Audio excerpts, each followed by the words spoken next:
واحد على السوشيال ميديا يقدر يشقلب حياتك. لو ما كنتش تعرف تعال احكي لك.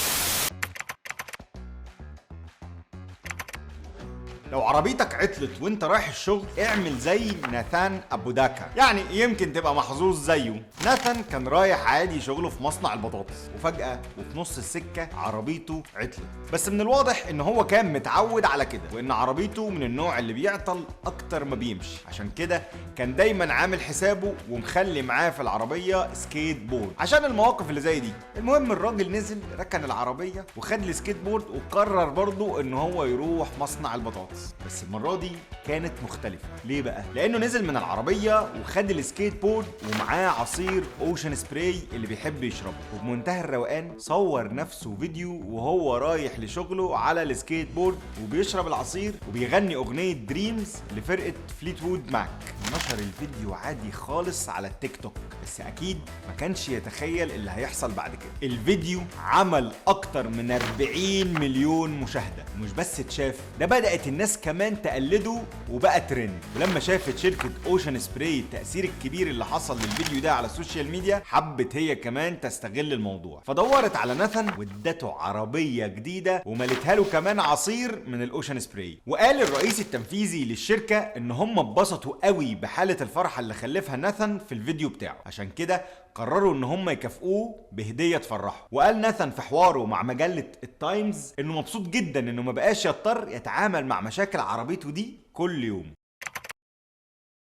ايه بقى اللي هيحصل لو انت عرضت على حبيبتك الجواز في كنتاكي؟ واحد من جنوب افريقيا عرض على حبيبته الجواز في كنتاكي، وشخص من اللي كانوا موجودين صور اللي حصل فيديو ونزله على تويتر عشان تتغير خططهم للفرح تماما. الفيديو عمل مشاهدات كتير جدا وناس كتير علقت عليه، وكان من ضمن التعليقات ان في واحده اتريقت عليهم وقالت ايه ده، هم الرجاله في جنوب افريقيا مفلسين لدرجه ان هم بيعملوا عرض الجواز في كنتاكي؟ بس كان في تعليقات تانية مبسوطه بيهم وبتشجعهم وكانوا اكتر بكتير. الضجه بقى اللي حصلت بسبب الفيديو ده والتعليقات السلبيه والايجابيه خلت كنتاكي تدور على الكابل ده وتعمل لهم فرحهم على حسابها. ومش بس كنتاكي اللي عملت كده، ده عرضت عليهم اتنين من اكبر شركات الطيران في جنوب افريقيا، كولالا ومانجو، انها تسفرهم شهر العسل. وعرضت اوبر وليكزس واودي اي خدمات يحتاجوها كمان في النقل. ومش بس كده، في شركات تانية كتير واشخاص عرضوا عليهم ان هم يدفعوا ثمن المجوهرات والفرش وغيرها كمان من تفاصيل الجواز. لما CNN عملت معاهم حوار قالوا ان هم مش مصدقين ان هم عملوا فرح احلامهم، وان هم كانوا بيسالوا بعض اذا كان ده حلم ولا بجد. اما بقى الحكايه دي فهي عجيبه شويه. طفلين في الهند بيتشقلبوا وهم رايحين المدرسه، تفتكر حصل لهم ايه؟